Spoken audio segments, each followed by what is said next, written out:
September 29th, 2025.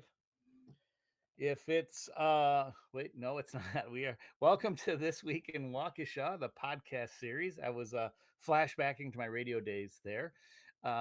This is a civic media production in cooperation with WAUK Radio and Word Brown, using the power of words to change the world. I am your host, Don Brown, and I am coming to you from the office of former Alderman Don Paul Brown in our Banting Park home. I am joined, as always, by my amazing producer, the mighty Max Martinson, working from the comfort of his home in the Cream City there, close to the MATC campus. And this episode is dedicated to Luke Mathers, one of our top executives from Civic Media. Luke's always been really good about forwarding requests made to the corporate at Civic Media by people in the Waukesha area with a story to tell and looking for some publicity. And he was very kind to forward this to me. It's about a grassroots movement called Waukesha Resist, and they're basically fighting for workers' rights, chief among them fair compensation. And this follows nicely with, you may remember about 3 weeks back, I had a very dear friend, James Macon, a retired union carpenter rep out of New York City, out of his home in Queens, who had talked to us. It was kind of like in time with Labor Day about what I believe is a crisis in labor in America and people just really not getting valued for their work. And here to tell us more about it is Dawn Lawien and Neal George of Waukesha Resist, who participated in a demonstration on September 6th and are here to tell us more about their mission and what they're doing to create awareness and to galvanize their movement. Take it away, Dawn or Neal, whoever wants to go first. Oh, thank you, Don. Thank you for having us on your podcast. As you said, Waukesha Resist is a grassroots, nonpartisan group. We're made up of engaged citizens who are focused on peaceful demonstrations in an inclusive, welcoming atmosphere. We want to resist corruption and the dismantling of our democratic principles. So that's what the group is all about. We've been around since March of this year. So we have demonstrated on a variety of topics. We've had 16 protests actually since March. Uh, Nice. I just started tracking head counts of the last 10 demonstrations, but it averages out to be 311 people per event. So we're still a growing group. Okay. Um, Sorry. Okay. the nationwide No Kings Mm. demonstrations obviously bring out a larger head count. We had nearly 2,000 people in June, and we expect to see at least that many, if not more, at the next No Kings event on October 18th. And where does that take place, Don? That'll take place on the sidewalk in front of Cutler Park, and because there will Oh, be so wow. many Okay. bodies, we will spill into Cutler Park. That is where we have decided that our home, if you will, is for demonstrations because it's just a really perfect area. It's a great space with a lot of history. Now, Dawn or Neal, how did you two decide to get involved? And are you like, would you consider yourselves co-founders of the movement, or you kind of jumped in and have taken a larger role? I don't know that we're co-founders. We are a committee of three. Um, and yeah, we met actually at a demonstration that somebody else was throwing in the Waukesha area. Okay. Um, and then they didn't like a small turnout. And Dawn, at that point, took over the group, asked me and a few others if we'd help. All of us were new to this. None of us knew what we were doing. 6 months later, we still learn every day. But Dawn took over the group, and we've grown quite big since then. As you mentioned, we did have quite a few things for workers' rights, as well as many other things. But yeah, I guess Dawn is kind of the head of the group because she took it. Yeah, the rest of the us now are organizing with her and doing everything with her. So I don't know if we just call us co-founders. It kind of just sprang up, and we were there. Sure. I like it. Um, what is a typical demonstration? Like what have you mentioned it's nonpartisan or it's nonpartisan, it's also nonviolent. What can one expect when they attend a Waukesha Resist demonstration or something done in cooperation with like No Kings? Well, you can expect to have a good time. I mean, the emphasis is always on peaceful. All Yeah. right.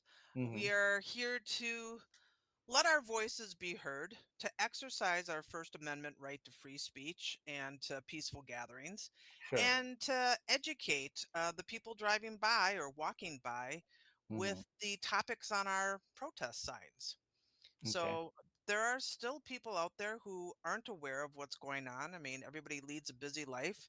And so maybe they're just not tuned in. They might hear something here or there, but just don't realize exactly what a drastic turn our democracy has taken.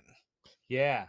I mean, not that I was cheering for him, but I heard over the weekend or maybe it was last Friday, one of the Republican candidates for governor stepped out of the race because it had gone public that he had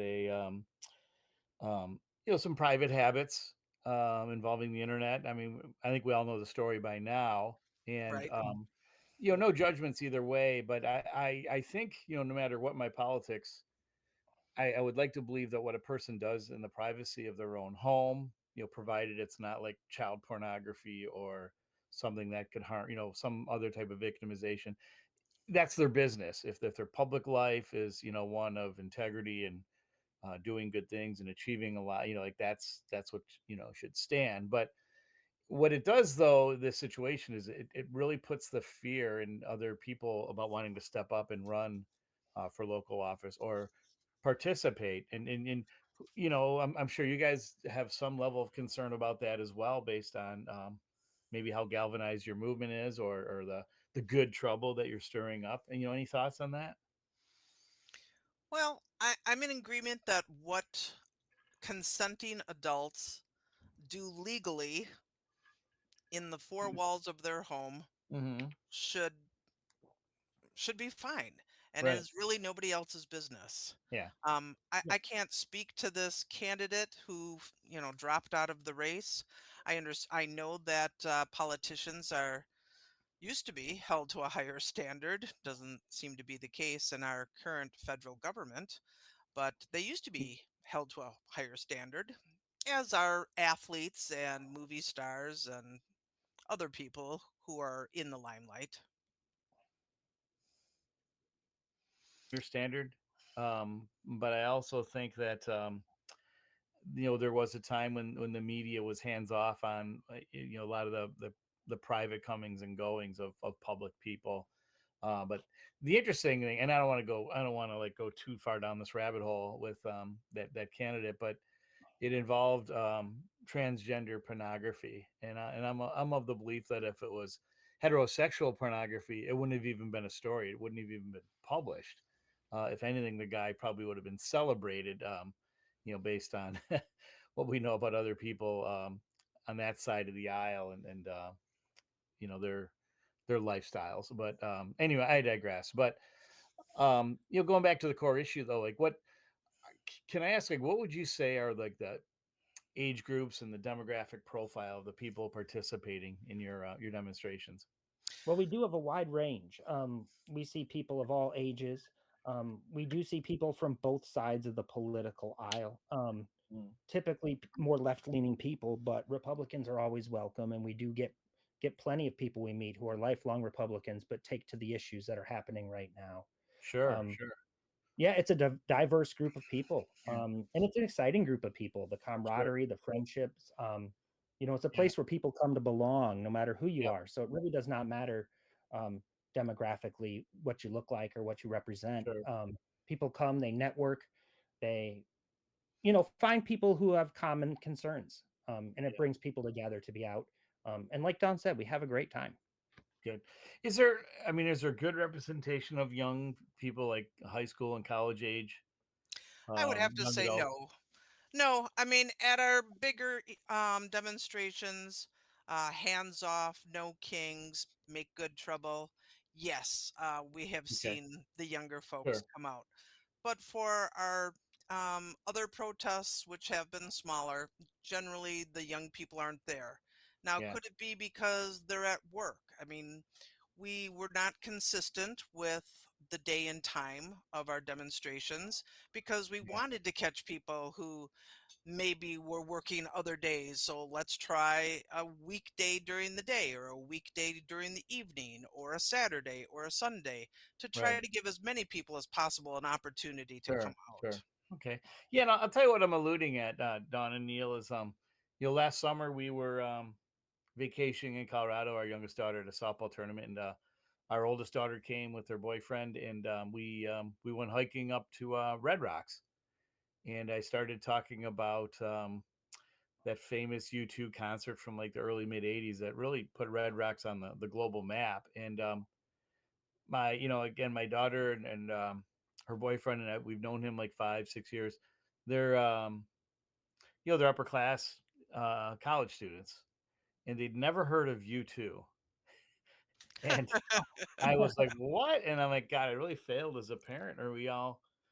And then a lot of these young kids, they listen to a lot more country, but it also, it begs the question. I think what would make a really good straw poll for young people and people my generation, I'm in my late 50s, would be like, okay, one, have you ever heard of the band U2? And number two, had you ever heard of Charlie Kirk before he was assassinated? And I have to say, I may have a vague recollection of him, but the guy, had a huge following at, whatever, a $50 million empire, based on fear and hatred. But he had a following.